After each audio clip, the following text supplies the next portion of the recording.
Four Corners is a relatively popular budget gravel/all-road bike from Marin Bikes. The design of 2022 model can be traced back as far as 2018 when I bought my own bike. Since then I've been using my Four Corners for a couple of years for bike touring with panniers, bikepacking and just general all-round cycling along the local trails. Some time after purchase I slowly started upgrading the specs, first replacing both wheels and later the whole drivetrain. And in the summer of 2021 I eventually sold the frame set. So while I don't own the bike anymore, I was using it for more than 3 years.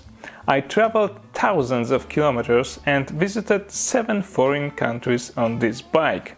So I think it's time to answer the question whether the design of Marin Four Corners withstood the test of time, and does it even make sense to buy this bike in 2022. In the Marin's collection for 2022, the Four Corners model has almost the same specs as the 2018 model that I owned. Despite very insignificant specs changes, the MRSP of the 2022 model raised to $1,279. So, if you wonder whether Marin Four Corners is still worth the money in 2022, I hope this review will help you make up your mind. But before we continue, please keep in mind that this video is pretty much a translation of my other review that I made a while back for my another Polish channel. So if you happen to be Polish, you might as well consider switching to the other video, link in the description below. Also, I don't have any connection to Marin Bikes. I bought the bike for my own money, so this is a fully independent, agenda-free review. At the very beginning, let's take a look at the frame design. The Four Corners frames are made of 4130 Cro-Mo steel, and as you can expect from a budget bike like this, it is a pretty much standard out of a shelf and definitely not a premium tubing. And although tubes are double-butted, the whole frame is relatively heavy, quite sturdy and not particularly supple for a steel frame. Also, there are no modern technologies such as true axles, flat brake mounts or tapered head tube. Instead, a frame features a standard 9mm quick release axles, straight head tube and IS mounts with post-mount adapters. So while it definitely looks a bit outdated, the frame still has some advantages, at least for some people. Because the most important feature of a frame is geometry, and this is the aspect where Four Corners really stands out, at least if you consider its intended use. Because the first thing you need to understand about this particular bike is that Four Corners is definitely not intended for racing or any kind of competitive cycling. It is not designed to be a fast bike, and in fact, while it is often labeled as a gravel bike, the truth is that Four Corners has far more in common with touring bikes than with lightweight and fast gravel grinders. You should consider it as a touring-friendly gravelish bike made for long-distance touring first and gravel grinding second. And from this point of view, Four Corners starts to appeal a bit interesting. The bike is available in 2 wheel sizes, depending on the rider's height. Sizes extra small and small come in 650B, together with some geometry tweaks compared to sizes medium to extra large that come supplied with 700C wheels. Being 185 cm high, I selected the large size bike, which fitted me perfectly. The frame geometry features quite a long top tube and rather long reach, at least long for a drop bar bike. However, the reach value is compensated by ridiculously high head tube and very high stack that comes with it. The stack to reach ratio for the large size frame is 1.57, which puts Four Corners on par with iconic touring bikes like Trek 520, Kona Sutra or Salsa Marrakesh. It puts a rider in a very relaxed position. The handlebar can be raised very high, making it equally comfortable to ride both on the drops and on the hoods.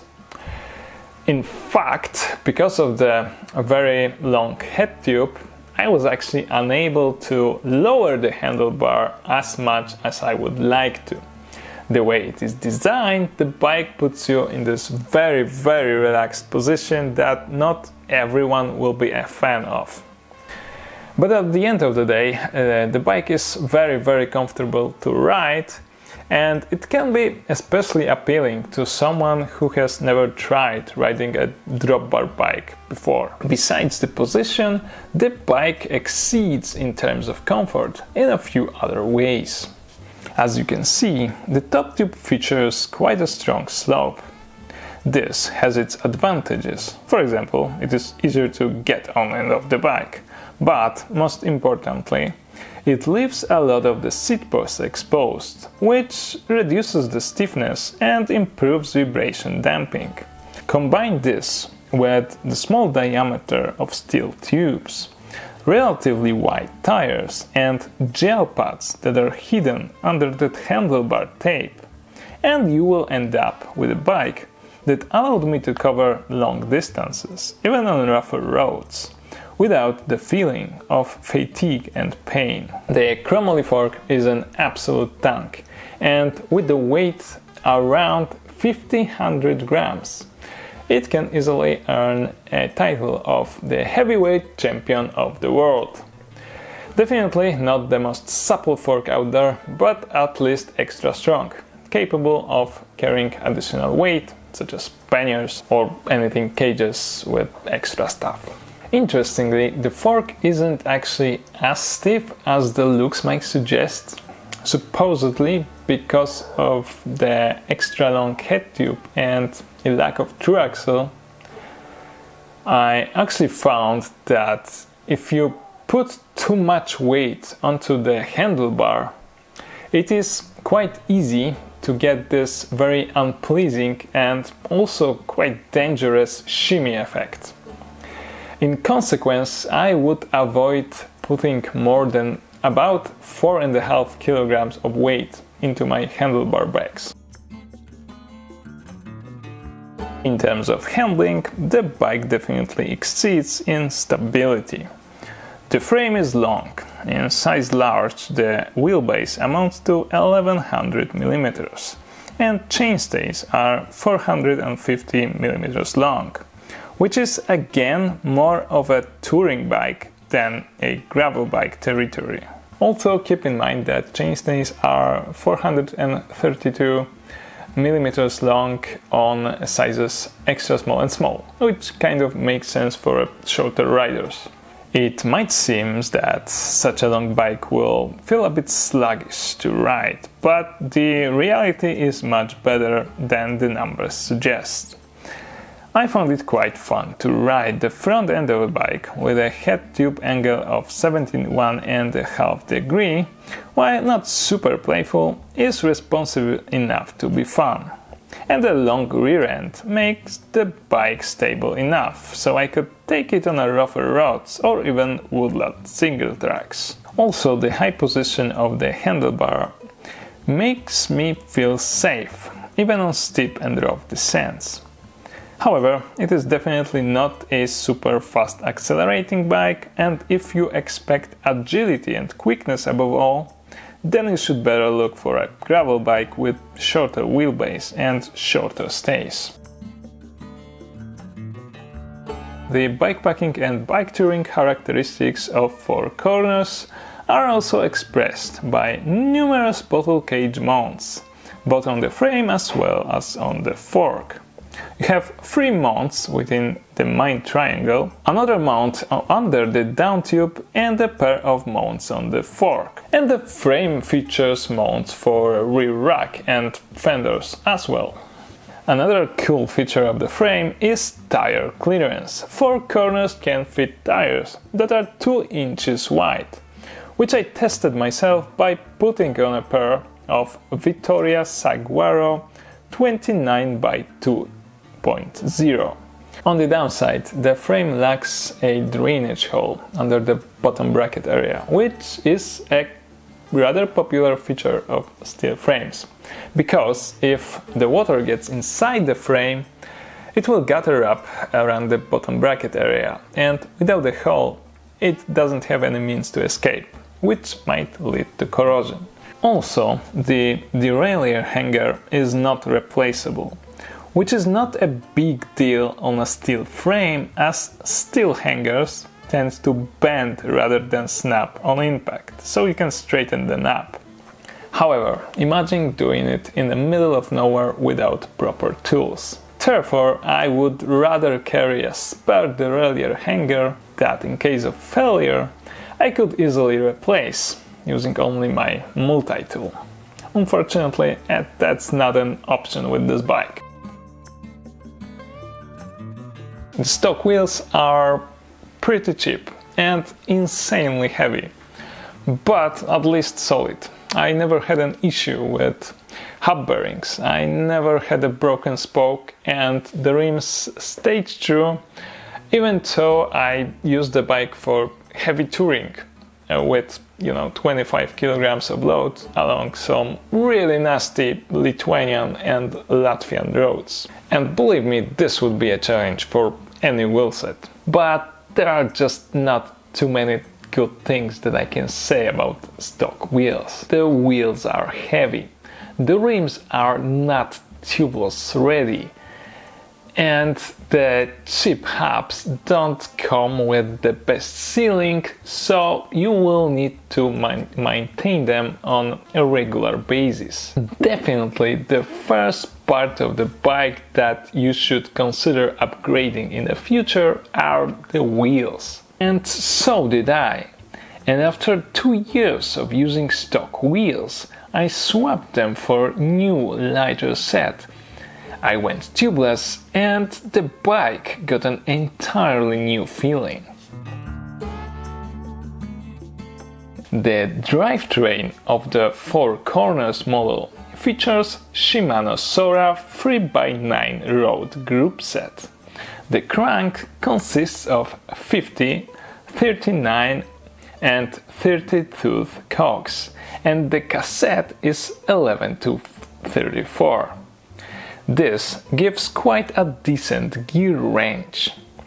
Considering that the bike is quite heavy and also expected to be used for touring, the range is definitely an advantage of this drivetrain. However, it also has a lot of drawbacks. Now, personally, I think that Shimano Sora is a decent group set, better than a lot of folks would expect it to be. But it is a good group set for a budget road bike that will be used by a non-competitive roadie. However, the choice of this drivetrain on a bike that will be capable of venturing off the paved roads is somewhat questionable. First, the crank is just an overkill. It weighs about 1.2 kilograms, and while the range it gives is quite impressive, I really think that the big 50-tooth chainring is just unnecessary on a bike like this. A gravel 2x crankset with 46 and 30 tooth chainrings would definitely be more appropriate, or even a mountain bike crankset. In fact, at some point I switched my Sora to a mountain bike 2x crank with 38 and 24 tooth chainrings. And guess what? I'm still using this combo on my current bike. Another problem is Sora rear derailleur, which features a road design and not a particularly strong spring. As a result, it rattles quite a bit when riding rougher terrain. The good news is that because 9-speed groupsets were interchangeable between mountain bike and road groupsets, you can actually swap the Sora rear derailleur for a 9-speed Alivio or even old 9-speed Diore rear derailleur. The bad news is that 9-speed road groupsets are not interchangeable with 10-speed or 11-speed groupsets. That means that if you will ever consider swapping your Sora for example, GRX or Tiagra or 105 or whatever, you will have to change not only the rear derailleur but also drifters. The stock bike comes with TRP Spyre mechanical disc brakes, which according to the reviews found in the internet can be considered one of the best mechanical brakes on the market. Of course, these are mechanical brakes, so you will get better results in terms of both stopping power and modulation if you use hydraulics. There is no denying that. However, TRP Spyre still outperform any rim brakes and, more importantly, work reliably in all weather conditions. The stock bike comes with WTB Resolute tires that are quite popular, quite average gravel tires, definitely more suitable for dry conditions. I kind of like them, and these tires are a bit supple. Unfortunately, the WTB Resolutes that come stock with the bike are not the same WTB Resolutes that you will normally find in the shops. The stock tires are wired and not tubeless ready, so keep that in mind. The handlebar is a standard aluminum, slightly flared gravel drop bar, and the stock bar tape is quite thick and comfortable, but it wears out quickly and is quite fragile. On a positive note, under the tape you will find thick gel pads that improve comfort quite a lot. As you can see, the bike definitely has some drawbacks, but considering the price, it still can be a decent and affordable option, depending on what you expect from a bicycle like this. Marin Four Corners features several solutions that are not commonly found on drop bar bikes within this price range. At least not all at once.